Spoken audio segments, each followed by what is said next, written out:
All right, people, we're dealing with skill 3, which is linear or non-linear.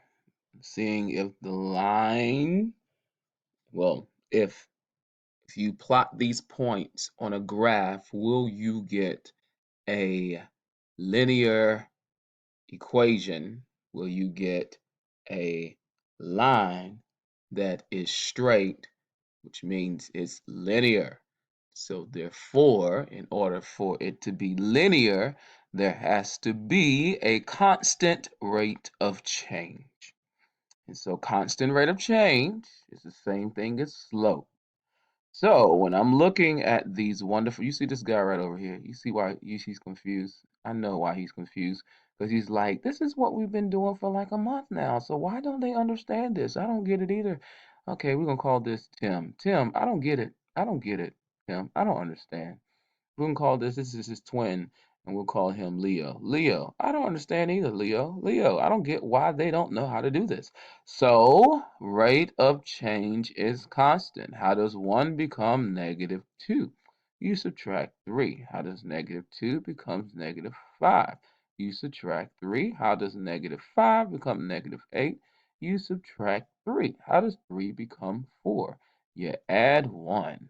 4 becomes 5. You add 1. 5 becomes 6. You add 1. Now it's easy to see that these all numbers are the same and these numbers are the same. Therefore, this would be linear. It's easy to see that, everybody. But importantly, -3/1 is the same thing as -3/1, which is the same thing as -3/1 because the rate of change is the change in y over the change in x. That's why we get our rise over run from. So, though it is the same number, it is because -3 changing y over 1 is the same thing as -3/1, which is the same thing as -3/1. That's why it's linear. Great. Tim, you understand that? Yep, Tim got it. Leo, you get it? Yep, Leo has it too. All right, great. How does 0 become 1? You add 1. How does 1 become 3? You add 3.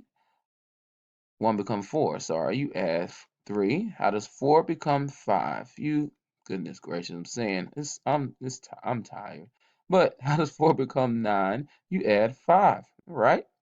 So, how does 2 become 4? You add 2. How does 4 become 6? You add 2.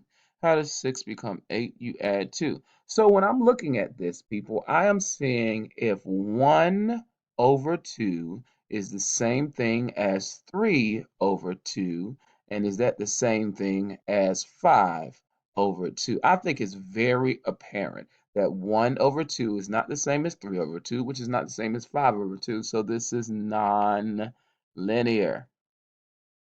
I mean, these are easy because it's easy to see.